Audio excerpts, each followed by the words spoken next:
Um, I mean, obviously, for the team, it's not great, but for him, I hate it.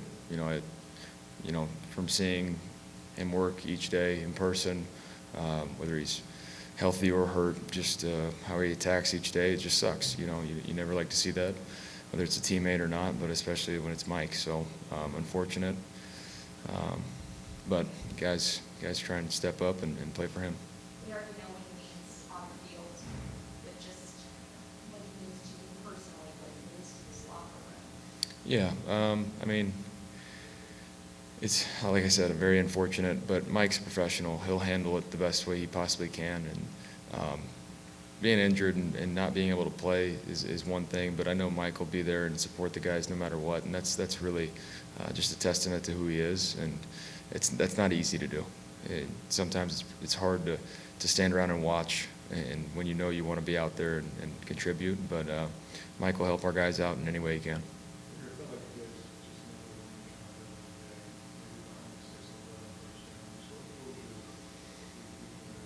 Yeah, as a skill group, we didn't connect on some early plays behind the sticks. A lot of get back on track plays and allowing their defensive line and linebackers to get some pressure and pin their ears back. And it's not fair on the O-line to begin with. I thought they played really well in the first half, but anytime you have to drop back and throw the ball that many times, a team like that is going to hit home. So yeah, we just weren't able to connect early.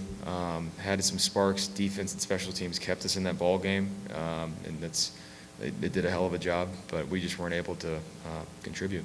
Getting that ball past Aiden Hutchinson to Ted's on that touchdown. I mean, this is the second week in a row now with his touchdowns. Is that a bright spot in this? I know it's hard to find those bright spots and losses, but it seems like his confidence is growing. Yeah, and we're going to need his confidence continue to grow. It's just, yeah, he's able to do some really, really good things for us, and he's got to continue to do that. And obviously the position he's been thrust into, he's going to have to be a key playmaker for us. Speaking of the rest of the stuff, Tampa, amazing that he was able to make it back out here after not playing the second half last week. Yeah. Injury. It seemed like he would have a little bit of a hard time connecting. What were the Lions doing defensively to make that a challenge? I mean, they're really physical. It didn't matter who they had in there at the secondary. Some plays could have had some illegal contact downfield and some holding calls, but it's no excuse for the ones that were there and that I should have hit them on. So it's a little give and take. Good atmosphere. It's to be expected here. It's a great fan base. Just kind of what you expect here. A couple miscommunications with Taz earlier. You stuck with it. You guys connected in the second half. You made some plays. I'm curious, now that you've gotten familiar with him as a teammate, as a player, what are his greatest strengths as a player or as a teammate that kind of jump out to you? Being able to adjust and adapt on the fly for a young guy, it's pretty special to see.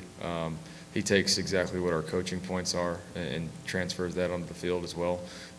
Yeah, he's just the thing with young guys is you got to be more and more consistent, and I know he demands that of himself, so that's not going to be a problem.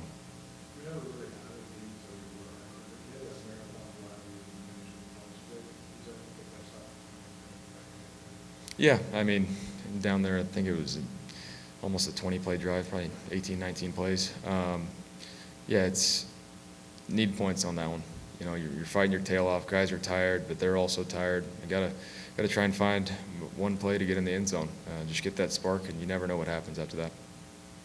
When you, the last few weeks, have heard all this talk about MVP and things like that, and you have a game like tonight where things don't go your way, how do you maintain that level-headedness? You tell us often, don't get too high, don't get too low. That's easier said than done.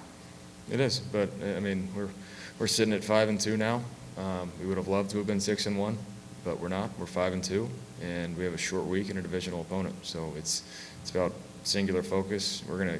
We have to get the things corrected, especially on offense, and then move forward. But we will do that. That's the type of group we have, and just focus on the next thing.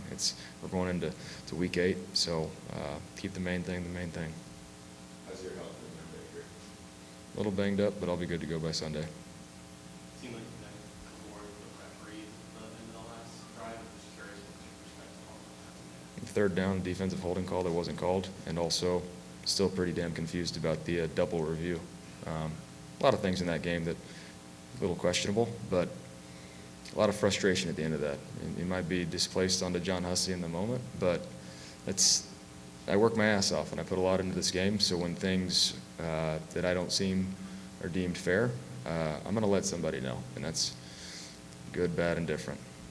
How do you take what happened tonight and prevent what, happened in the past where one loss turned into multiple losses? You Yeah. guys have talked about how much you've grown and matured. Yeah.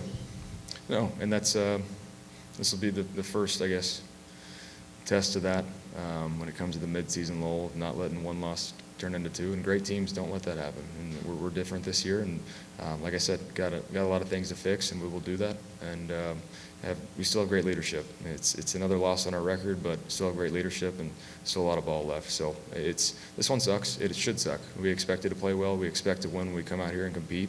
But we'll get it fixed and we'll move forward.